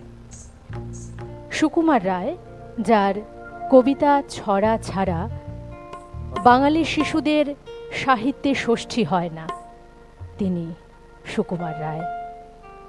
অদ্ভুতভাবে তাকিয়ে দেখতে হয় একই শব্দবন্ধ, একই বাক্যবিন্যাসে ছোটদের জন্য যেটি হয়ে ওঠে মজার, কিশোর পাঠকদের জন্য হয়ে ওঠে রোমাঞ্চকর এবং প্রাপ্তবয়স্কদের জন্য হয়ে ওঠে জীবনবোধের পাঠ। চলুন, আজ শুক্রবার, কিন্তু আমরা সুকুমার রায়ের মানডে ক্লাবের মজা যেন পাই, সেই আয়োজন আমরা চেপে যাই সুকুমার রায়ের মজার ভেলায়।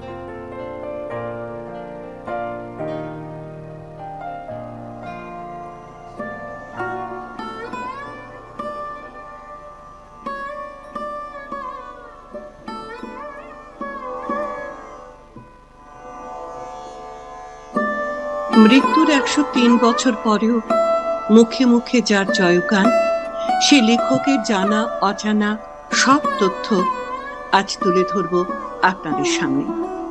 যার 21শে আইন বা কাতুকুতু বুড়ো ছোটদের হাসায়, বড়দের ভাবায়, তার কথাই তুলে ধরব আপনাদের কাছে আজ। এক বাবাও তার মেয়ের কথোপকথনে উঠে আসবে এক আজব জগৎ।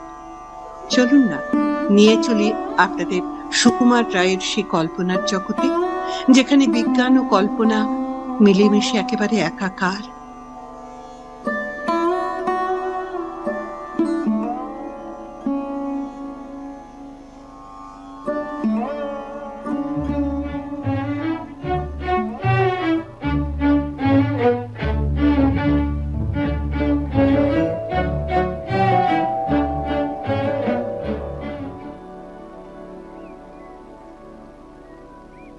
কিরে, পড়াশোনা করছিস? আচ্ছা বাবা, বল। আমাদের যেমন খালি পড়াশোনা আর পড়াশোনা, তোমরা কি পড়াশোনার বাইরে কিছু করতে? অবশ্যই করতাম। আমরা পড়াশোনার বাইরে খেলাধুলো করতাম, গল্পের বই পড়তাম, ছড়ার বই পড়তাম। আমার তো ভীষণ প্রিয় ছিলেন সুকুমাররা, খুব প্রিয়। সুকুমাররা মানে সেই আবোল তাবোল মজার মজার সব চরিত্র? ঠিক বলেছিস। আমার কিন্তু তোকে দেখে মনে হচ্ছে তুই পড়তে পড়তে একদম বোর হয়ে গেছিস। হ্যাঁ বাবা, হ্যাঁ। আচ্ছা বাবা, বল। সুকুমার রায়ের একটা ছড়া শোনাবে? একটু রিচার্জ হয়নি। তাহলে তোকে একটা মজার গল্প শোনাই। আমি তখন জানিস তো ক্লাস 6-এ পড়ি। সে বছর আমাদের স্কুলে হাসির রাজা সুকুমারকে নিয়ে একটা দারুণ অনুষ্ঠান হয়েছিল। নাচ, গান, ছড়া সব মিলে একদম হই হই রই রই গান। জানিস তো, আজও যখন চোখ বন্ধ করে ভাবি, সেই দৃশ্যটা যেন স্পষ্ট চোখের সামনে দেখতে পাই।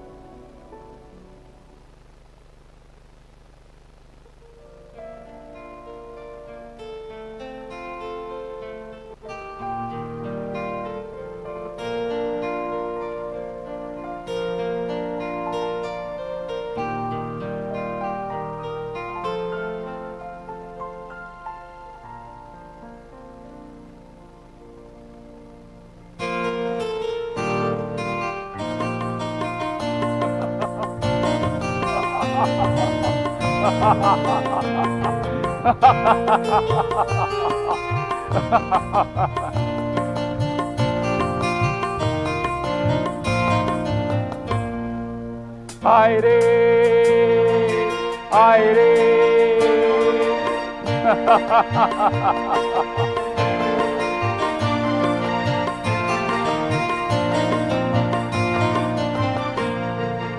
আয় রে আয় রে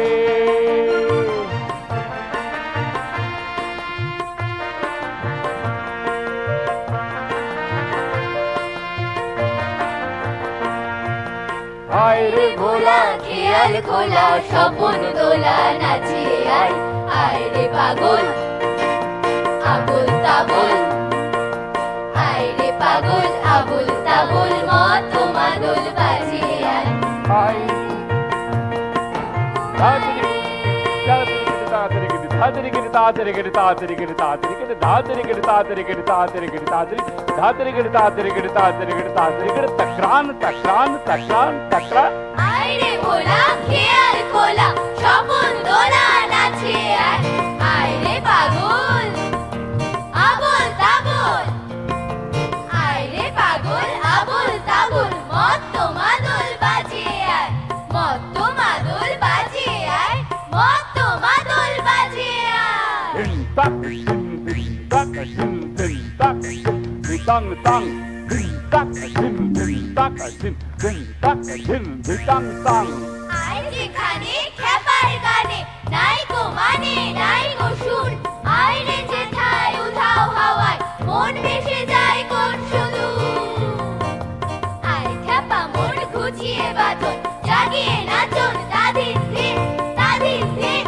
তাধিন ধিন তা দিন দিন তা দিন দিন তা দিন দিন তা দিন দিন তা দিন দিন তা দিন দিন তা দিন দিন তা দিন দিন আয় বেয়ারা সৃষ্টি ছাড়া নিয়ম হারা হিসাবহীন আজ ডুবে চাল বেঠিক বেতাল মাতৃ মাতার রঙেতে আইরে তবে ফুলের ভাবে অসম্ভবের ছন্দেতে আইরে তবে ফুলের ভাবে অসম্ভবের ছন্দেতে অসম্ভবের ছন্দেতে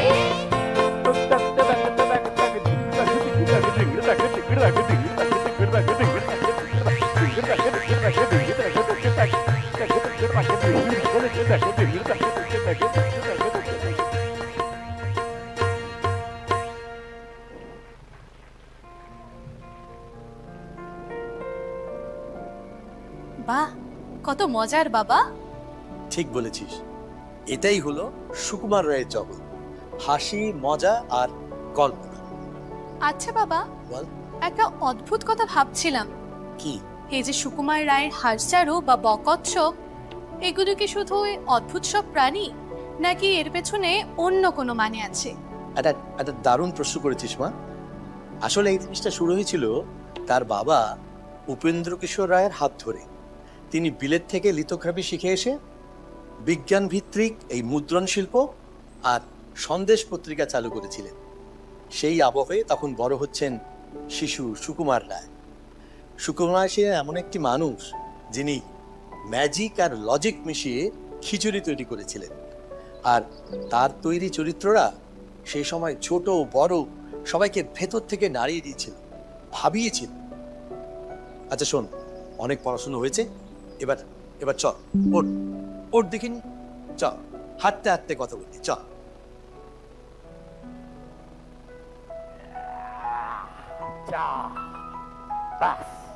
কিন্তু বাবা, সুকুমার রায় লেখা তো সব উল্টো পাল্টা কাণ্ড, এটাকে কি বলা যায় বলো তো? দেখ, তুই একে রূপান্তর বা পরিবর্তন বলতে পারিস, মানে ওই সাধারণের ঠিক উল্টোটাই। আসলে সুকুমার রায় বিজ্ঞানের ছাত্র হয়েও বুঝেছিলেন যে কল্পনাকে লাগামহীন হতে হবে। তার ননসেন্স কবিতা আসলে কিন্তু চরম সেন্সের কথা বলে, বুঝেছিস? তিনি যখন হযবরলতে সেই জবরদস্তি বিচারের কথা লিখেছেন, আসলে সেই সময়কার সমাজের আইন ব্যবস্থাকে ব্যঙ্গ করেছেন। আরো আরো অনেক অনেক মজার মজার ব্যাপার আছে। আরে বাবা, দেখো তো ওদিকে কি যেন একটা ছুটে গেল। এ হচ্ছে বকচ্ছপ, মানে অর্ধেক বক অর্ধেক কচ্ছপ। বকচ্ছপ? হ্যাঁ, আরো আছে হাঁসচারু, মানে মানে হাঁস আর সজারু। হাঁসচারু? অনেক সব মজার মজার কাণ্ড। আচ্ছা বাবা, কি বল? হাঁসচারু কি সত্যি কোনো প্রাণী? আরে না না, সুকুমার রায় এমন ভাবে লিখেছিলেন যাতে মনে হতো জিনিসটা সত্যিই আছে। কি দেখবি নাকি? চল তাহলে দেখে আসি হাঁসচারু নিয়ে সুকুমার কি লিখেছেন। চল।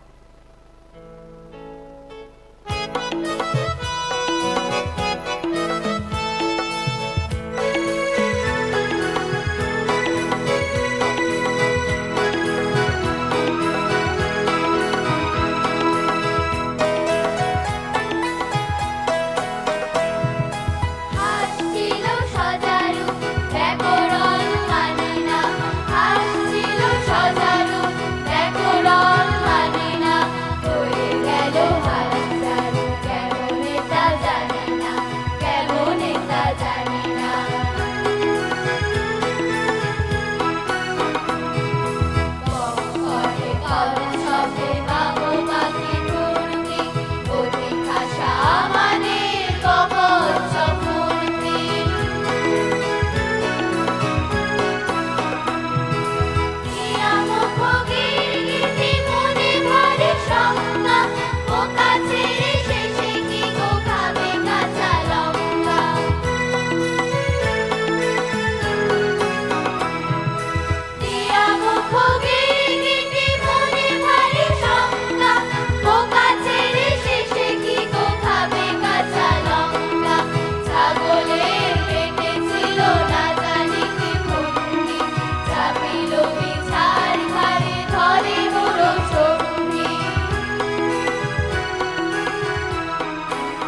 তোমার? এগুলো তো একেবারে আজব সব প্রাণী বাবা।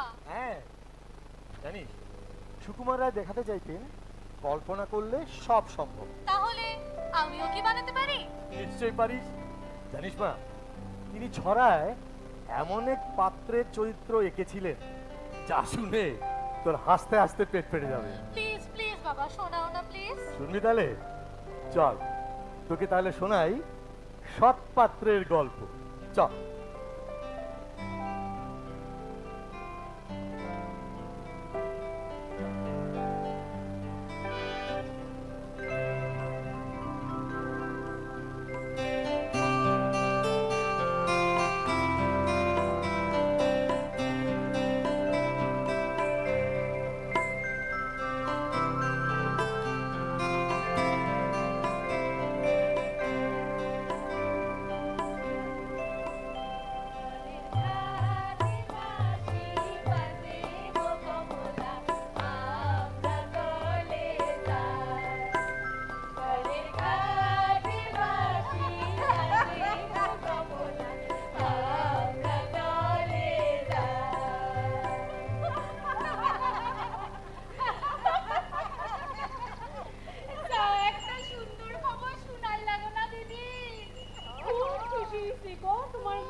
কলকাতা থেকে আয়া এই ঘটক যা ব্যবসা জমাইছে গটকালি করে প্রচুর রোজগার করতেছে।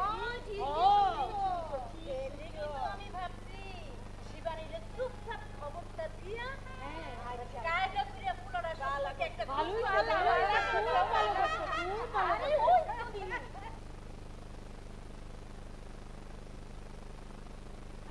তো শিবানী দিয়াইতাছে।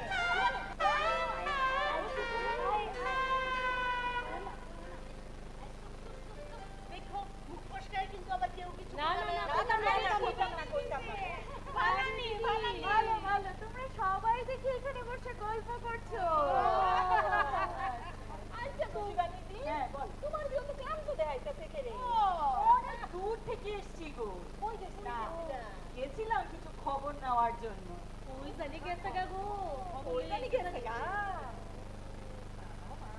আচ্ছা মালতীদি, কি ভেবেছো শিবানী ঘটককে বাদ দিয়ে মেয়ের বিয়ের পাকাপাকি কথাটা সেরে নেবে?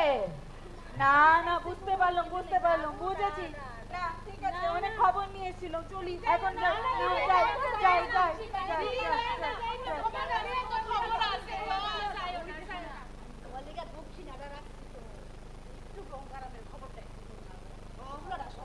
দক্ষিণা রেখেছো? আচ্ছা আচ্ছা, বলছি তাহলে শোনো। শুনতে পেলো পোস্তা গিয়ে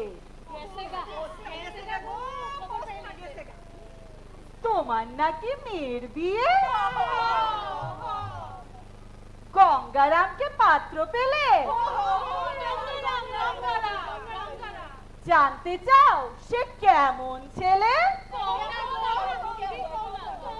বলছি তো শোনো না, মন্দ নয়, সে পাত্র ভালো, রং যদিও বেজায় কালো,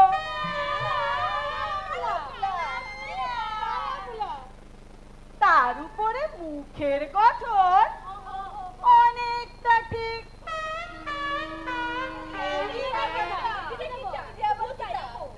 বুঝে বলছি তো শোনো না, তার উপরে মুখের গঠন অনেকটা ঠিক প্যাঁচার মতন।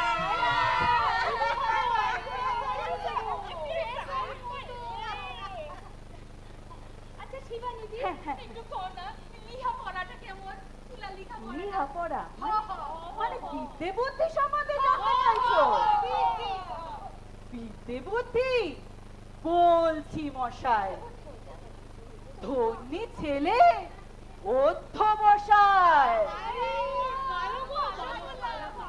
আচ্ছা তোমরা এখানে কজন আছো?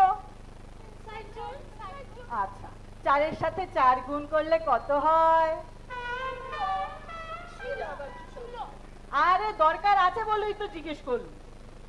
16-র সাথে 3 যোগ করে দাও। হ্যাঁ হ্যাঁ শোনো, 19টি বার ম্যাট্রিকে সে ঘায়েল হয়ে থামলো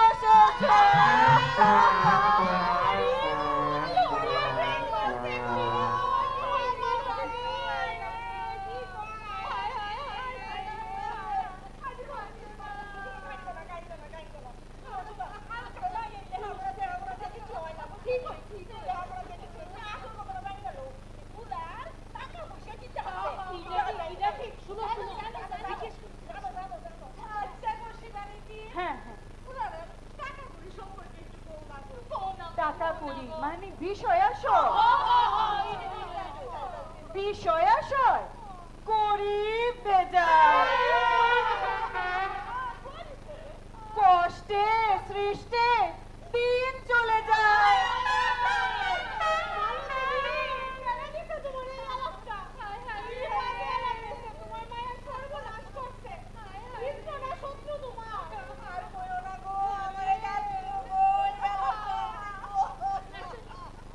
মানুষ তো নয় ভাইগুলো তার, একটা পাগল একটা গোয়ান। আরে রাখো না, ভালো খবরও কিছু আছে। শোনো, আরেকটি সে তৈরি ছেলে, চাল করে নোট গেছেন জেলে।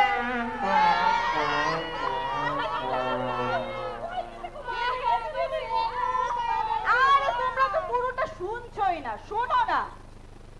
কনিষ্ঠটি তবলা বাজায়,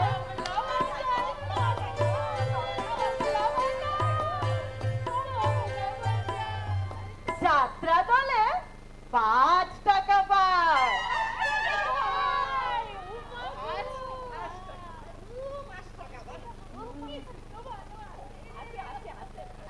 আচ্ছা ও মা, এ কি তোমরা মাত্র শরীর স্বাস্থ্য সম্বন্ধেই তো জানলে না।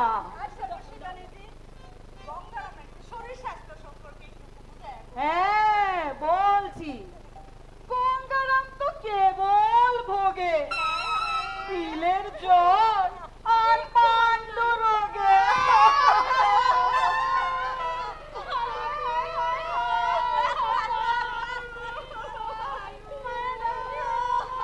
আরে চুপ! শোনো, কিন্তু তারা উচ্চ ঘর, কংসরাজের বংশধর।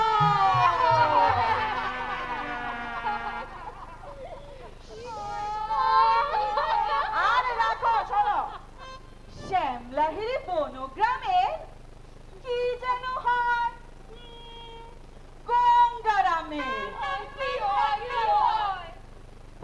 কি হয় আমি কি করে বলবো? যা হোক, এবার পাত্র পেলে।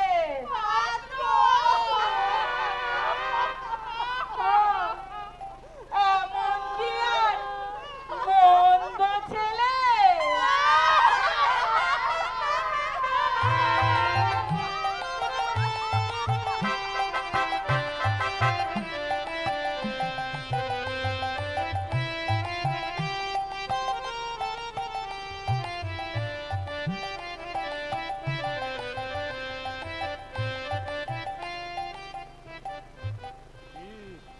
কেমন পাত্র?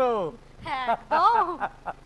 আসলে সুকুমার রায় মজার ছলে আমাদের ভুলগুলোকে নিয়ে হাসি মজা করতেন। তাই নাকি? হ্যাঁ, হজবরলতে লেখা তার সেই বিখ্যাত লাইন, সোজার মাঝে গোলটি আছে, গোলটি অত সহজ নয়, এই ছিল তার জীবন দর্শন।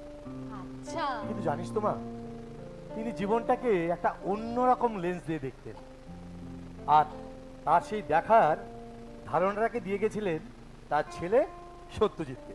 তাহলে সত্যজিৎ রায় কি বাবার এই বিদ্রুপের ধারাটাই সিনেমায় এনেছিলেন? নিশ্চয়ই। এই ধারাটাকেই তিনি সারা বিশ্বে প্রচার করেছেন। সত্যজিৎ রায় যখন এই হীরক রাজার দেশে সিনেমাটি বানান, তখন তার প্রতিটি ছন্দ আর বিদ্রুপে তুই সুকুমার রায়ের সেই প্রভাব দেখতে পাবি। এই যাবি নাকি? চল তাহলে দেখে আসি হীরক রাজার দেশ। চল।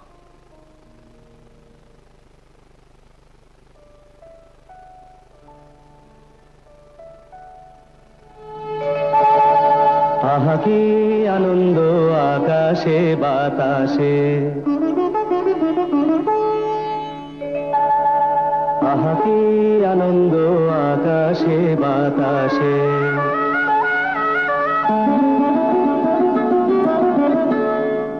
আহা কি আনন্দ আকাশে বাতাসে,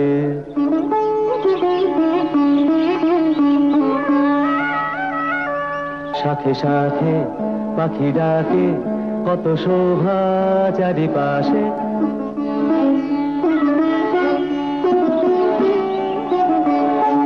সাথে সাথে পাখি ডাকে কত শোভা চারিপাশে, আহা কি আনন্দ আকাশে বাতাসে।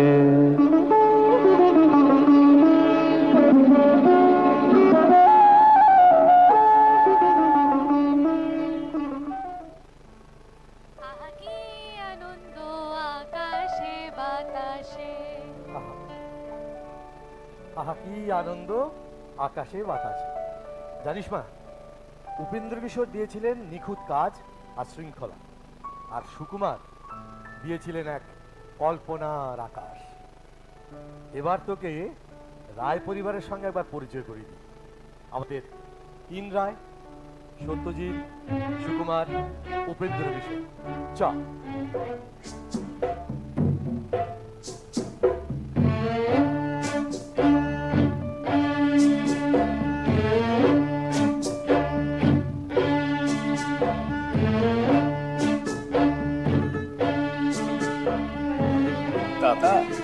মামা, কতদিন পর আমাকে এই নামে ডাকলে বলুন তো? তাহলে তাহলে তোকে কি সুকুমার বলে ডাকতে হবে? আসলে কি জানিস তো, আসলে বাঙালিকে আগে দেখতে শেখাতে হবে, বুঝলি? এরকম ওই ঝাপসা ছবি দিয়ে কল্পনা হয় না। তার মানে আপনি কি বলতে চাইছেন ড্রাগনকে ঠিক ঠিক দেখা যাবে? হ্যাঁ, হতে পারে। তাহলে তো টুনটুনি যখন বেড়ালের নাক কাটবে, সত্যি সত্যি রক্ত ঝরে পড়বে। রক্ত নয় রে বোকা, রক্ত নয়, বুদ্ধি দেখা যাবে, বুদ্ধি। আসলে কি জানিস তো, তোর যে কল্পনাগুলি, এগুলি যাতে কাগজে প্রাণ পায়, এই জন্যে আমি বিজ্ঞানের সাহায্য নিয়েছি। আরে বোকা, তোর তো সন্দেশ সামলাতে হবে, হ্যাঁ? তখন দেখবি সাহিত্য আর বিজ্ঞানে কোনো বিরোধ নেই। মুদ্রণ আর ফ্যান্টাসির জন্ম দেখি তো। এবার তোকে নিয়ে চলি সেই ননসেন্স কবিতা আর চরিত্রায়নের জগতে। হাড় ছাড়ুটা হচ্ছে না, বকচ্ছপটা না, বকচ্ছপটাও দাঁড়ালো না। দেখি কুমড়ো পটাশ। বাবা, হ্যাঁ, সেটা কুমড়ো পটাশটাও দেখো কেন হচ্ছে না মনে হচ্ছে। আরে তুই কি আবার আঁকা আঁকি শুরু করেছিস? হ্যাঁ, কুমড়ো পটাশ যদি সত্যি নাচে, তবে কি পৃথিবীটা ফেটে যাবে? না না বাবা, ফাটবে না, ফাটবে না, পৃথিবীটা হেসে উঠবে। মানুষ যখন নিয়ম কানুন বানায় না, খুব গম্ভীর হয়ে বানায়। তার মধ্যে একটু সুরসুরি দিতে হয়, সেটা আমি শিখেছি। একদম একদম। বুঝলেন বাবা, ডিসিপ্লিনের মধ্যে যদি একটা পাগলামি ধরিয়ে দেওয়া না যায় তাহলে শিল্পে জং ধরে যাবে। বেশ বেশ বেশ। এবারে তোকে দেখাবো বিশ্বের দরবারে বাঙালির উত্তরাধিকার কি করে প্রতিষ্ঠিত করলেন এনারা তিনজন। মানে আমার হাফস্টোন ব্লকে সেই যে ডটগুলো, সেটা কি তোমার সিনেমায় ধরা পড়লো? দিয়েছে তো দাদামশাই। আপনার যে অপু দুর্গা যখন দৌড়ে বেড়ায় পথের পাঁচালিতে, সে তো আপনার আঁকা ছবি থেকেই নেওয়া। আর বাবা, আপনার পাগলা দাশু, সে তো আমার ফেলুদার চরিত্রের মধ্যেই লুকিয়ে আছে। তীক্ষ্ণ বুদ্ধি আর লজিক, সেই তো আমাদের রায়বাড়ির সম্পদ। আসলে আমি চেয়েছি বাঙালির শিশু যেন বিশ্বমানের বই পায়। আমি চেয়েছি বাঙালির শিশুরা যেন প্রাণ খুলে হাসতে পারে। আমি চেয়েছি বাঙালির সংস্কৃতি বিশ্বের দরবারে মাথা উঁচু করে দাঁড়ায়।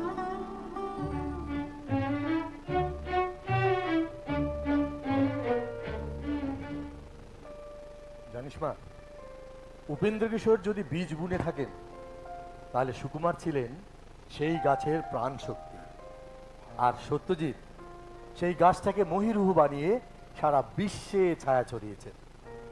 জানিস, আজও যখন কোনো শিশু এই সুকুমারের আবোল তাবোলের কবিতা শুনে খিলখিল করে হেসে ওঠে, তখন বোঝা যায় সুকুমারের এই হিজিবিজির ঐতিহ্য কোনো নির্দিষ্ট সময়ের নয়, তা চিরকালীন।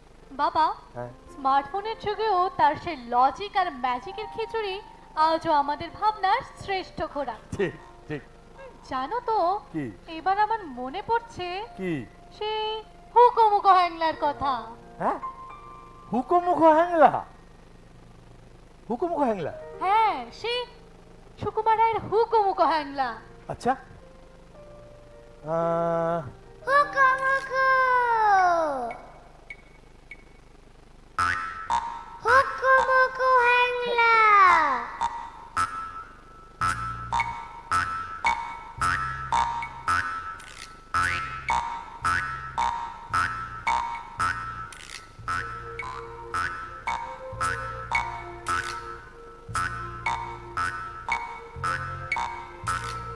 হুকোমুকো হ্যাংলা, বাড়ি তার বাংলা, মুখে তার হাসি নাই। দেখেছো? নাই তার মানে কি কেউ তাহা জানে কি, কেউ কভু তার কাছে দেখেছো?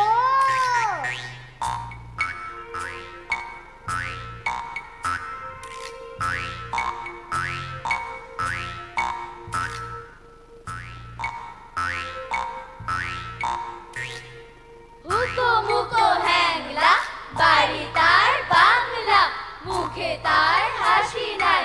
দেখেছো? নাই তার মানে কি কেউ তাহা জানে কি, কেউ কভু তার কাছে থেকেছো?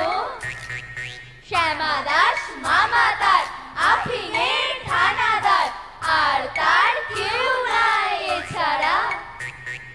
তাই বুঝি আকাশে মুখখানা ফ্যাকাশে বসে আছে কাঁদো কাঁদো বেচারা।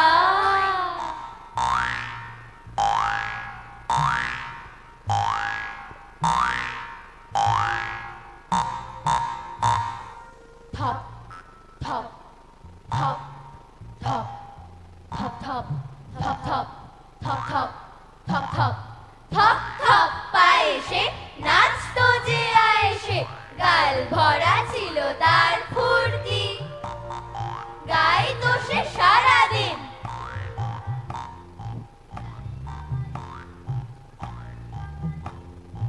আহ্লাদে গদ গদ মূর্তি, এই তো সে দুপুরে বসে ওই ওপরে খাচ্ছিল কাঁচকলা চটকে। এর মাঝে হলো কি মামা তার হলো কি, অথবা কি ঠ্যাং গেল মোটকে।